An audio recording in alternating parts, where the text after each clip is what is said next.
Saki mbwembwana kwele mchele kwa kuku kumwaga. Sako na wapenda yatusema nitasikia. Hello, United Scholars in Tanzania. My name is Dr. Fundi. I live in Atlanta, Georgia. So I will start this presentation by taking you all the way back. I was born in Tabora, Tanzania, and raised in Morogoro, Tanzania.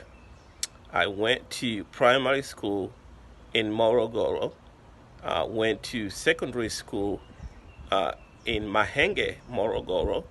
I also went to high school in Morogoro again at Mzumbe High School, and then went to college at the University of Dar es Salaam. After I graduated from college with a degree in marine science, I got a job through the Frontier Tanzania organization.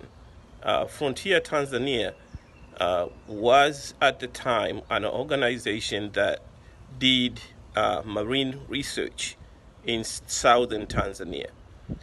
So I was actually located in Mtwara for 2 years. My job was mostly doing surveys, marine survey. So we did a lot of dives in the Indian Ocean to actually assess for fish population, coral population, seagrass population, and diversity. Through our work, we were able to actually write the first marine environmental education book in Tanzania. We were also able to propose a marine park, actually was the second marine park in Tanzania, which is in the southern part of Mtwara region, is called Mnazi Bay Marine Park. You can go there. It's actually really beautiful. It's a beautiful place.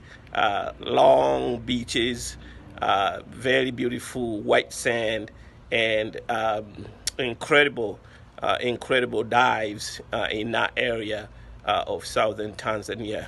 Huge population of different types and kind of fishes and all type of marine life. So I worked for Frontier Tanzania for 2 years. After my contract had ended, I decided to find a place I can go for further studies.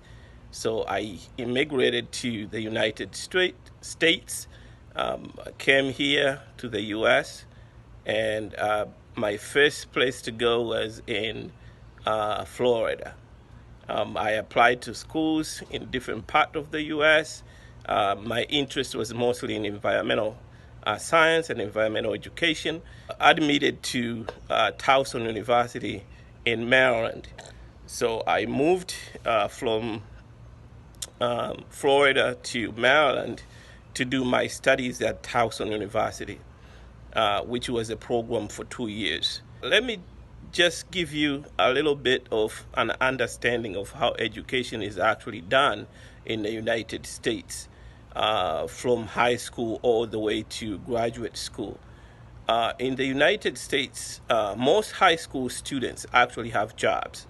So they go to school, but also after school, they go to their job, they work and participate in actual activity of producing in a community. So while I was actually doing my master's, I actually was also working as environmental scientist at the University of Maryland, Baltimore County. I worked for the Center for Urban Research and Environmental Education. My job was mostly to assess soil pollution, and is what they call Superfund sites. Is those sites that were actually used by industries of different kinds in the past, but the soil is polluted. So we were actually looking to see the content of heavy metals and mostly lead in the soil. There is a huge problem for older cities in America with lead poisoning, especially the East Coast. Most cities way back then in the U.S., petroleum was actually mixed with lead. So there's a lot of lead pollution in the soil, and also painting of houses. They used color that was also mixed with lead. So there's a lot of lead concentration in soils, especially for older cities before they banned the use of lead in oil, in gasoline, and also in the painting materials. So what I did was actually go out, collect soil samples, and then digest those soil samples to analyze for concentration of lead. It's a huge problem. Lead is a huge problem, especially for small children. Nanipaga moyo nikianza kulia chozi nafutia.